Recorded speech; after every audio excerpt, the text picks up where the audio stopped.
The 1979 film Alien is a classic science fiction horror story about a doomed spacecraft whose crew is stalked by an alien creature foolishly let on board. It formed the basis for several sequels and spin-offs featuring the alien creature and variants of it. The original film was derivative of several other movies, but it had its own unique characteristics of sexual imagery, largely inspired by creature designer H.R. Giger. Much of the film's content, including the creature most notably, exists as a metaphor for rape. The first glimpse we get of the creature is when character Kane examines a leathery egg and unwittingly brings it out of its stasis. The egg opens up, and the creature in its face-hugger stage springs out, latching onto Kane's face. Later in the Nostromo's medical facility, we see the creature's full creepy form, resembling a pair of human hands clutching Kane's head, a tail wrapped tightly around his neck. Further examination shows that the creature is extending a tube down his throat, with which it feeds him oxygen, among other uses. The facehugger alien creates a metaphorical representation of a masculine aggressor sexually assaulting its victim orally. The tube stuck down Kane's throat is very clear in its phallic imagery. That the alien assaults a man rather than a woman, the usual target of rape, plays on the male audience's insecurities to heighten its horror effect. One thing that people are all disturbed about is sex. Everybody is always all in a knot about sex. I said, that's how I'm going to attack the audience. I'm going to attack them sexually. And I'm not going to go after the women in the audience. I'm going to attack the men. And I'm going to put in every image I can think of that I know will make the men in the audience cross their legs. Homosexual oral rape. The edginess of the depiction may be fueled by the homophobia likely to be present among the male viewers. A big part of homophobia involves sexism and the fear of men approaching a feminine state, which indicates weakness in a patriarchal society like ours. Male against male rape for purpose of domination to establish hierarchy is common amongst primates, and humans are no exception. While homophobia often refers to hatred or discrimination against homosexual individuals, I believe that for many straight men there is a real fear of homosexual men because of the existence of male rape. There is fear of other men who are attracted to masculinity because they are afraid of being raped. Our culture is very patriarchal. Though we have made great progress, there is still widespread sexism, and Alien was made for an audience 30 years in the past. Even when there's an argument made for gender equality, it's more acceptable for women to have masculine traits than it is for men to have feminine traits, because femininity is considered weaker and less acceptable than masculinity. Rape is typically an act of violence carried out by men against women, with other combinations minorities.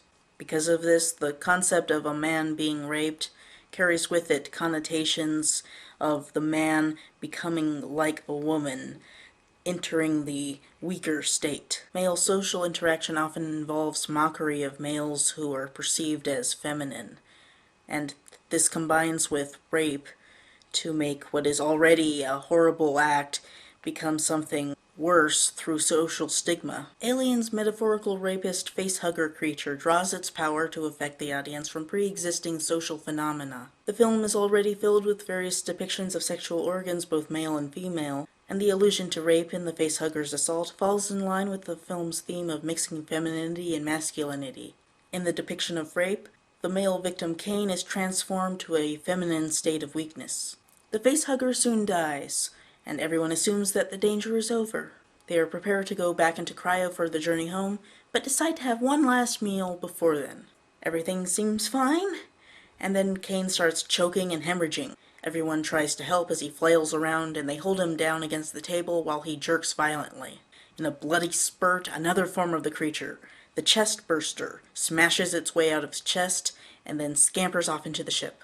This event was caused by the facehugger using the tube it stuck down Kane's throat to implant a parasitic embryo into his chest. The phallic implications are driven home in that the tube was responsible for essentially impregnating him, much as a penis would impregnate a female.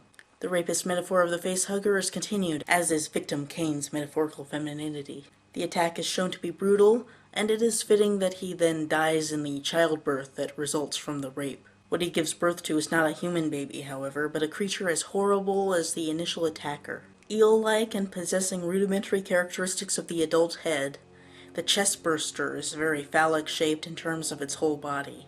To be so masculine in its very shape, the creature embodies the aggression of rape. When the creature matures, this aspect is not lost despite its newly humanoid form. The alien is based on one of H.R. Giger's original surrealist works, Necronomicon 4, which combined a human figure with several explicitly phallic shapes. While the creature design was toned down and honed to be plausible, much of the psychosexual aesthetics remain. The creature's head is notably phallic, as is its second mouth, which extends from within its first mouth. The mouths constantly exude large quantities of watery saliva that gives the extendable mouth a moistened, organic appearance. The creature and its destructive capabilities are heavily admired by character Ash. I admire its purity, survival, unclouded by conscience, remorse, or delusions of morality. Though he takes the form of a man, Ash is secretly a robot sent by the ship's employers, Weyland-Yutani, to ensure that their plot to secure an alien for study is achieved. When Ripley learns Weyland-Yutani betrayed them, Ash attacks her to prevent her from disrupting his mission. Instead of simply killing her, he traps her by closing the doors, and then knocks her to the ground. He takes a magazine, rolls it up, and appears to, in the story, shove it in her mouth. Plot-wise, Ian Holmes seems to just press it against Sigourney Weaver's lips. I imagine actually shoving a magazine in her mouth would be damaging, so they do what's safe. Ripley frantically struggles against him for a few tense moments, but soon Parker comes to her rescue and beats Ash with a fire extinguisher. Ash appears to echo the monster in its rape-like attack. As Ash is masculine, if not a man, and Ripley is a woman, there is a definite subtext of sexual assault. Ash admires the alien and emulates it. Ash is not really a man, though, and it is likely that he is physically unable to rape her as a human would with working sexual organs. He uses the substitute of the magazine to do the job. His assault, which began as simple obedience of Weyland-Yutani, turns into his own selfish act of sexual violation to ensure his domination and is ultimately responsible for his downfall. His remains are incinerated, the corrupt pseudo-human removed from the world. The alien picks off the crew one by one until only Ripley and the cat are left. She engages the ship's self-destruction and then quickly escapes in a shuttle. With the destruction of the Nostromo, she finally relaxes. She prepares the cat for hypersleep and gets ready for her own long sleep. She strips down to her underclothing and goes to make some adjustments on the control panel, only to find that the creature has snuck on board and is resting behind the controls. At this point, Ripley is in a sexually vulnerable state. She is nearly naked and has a lot of bare skin exposed, including notably her higher buttocks region, a body part generally considered an object of sexual attraction. She expresses femininity, generally associated with weakness, and is trapped in a shuttle with a lethal monster that is the embodiment of rape. It is a combination of elements that produces a terrifying situation. On the verge of collapsing into panic, she manages to keep it together and form a plan of attack. She quietly puts on a spacesuit and engages electronics to shock the creature and bring it out into the open. She then opens the airlock to suck the creature out into the vacuum of space, shutting the door behind it. The alien maintains a connection with the ship, but she engages the engines to knock it free as she simultaneously propels the shuttle far away from this source of evil. It is fitting that Ripley, who as a woman would be considered an obvious victim, becomes able to defeat the masculine rapist monster. With this in mind, it's no wonder that Alien is sometimes considered a feminist film, not just because Ripley is a female hero, but because of the implications of defeating the masculine aggressor. My own feminist analysis of the movie is complicated, and I'll get to that at another time.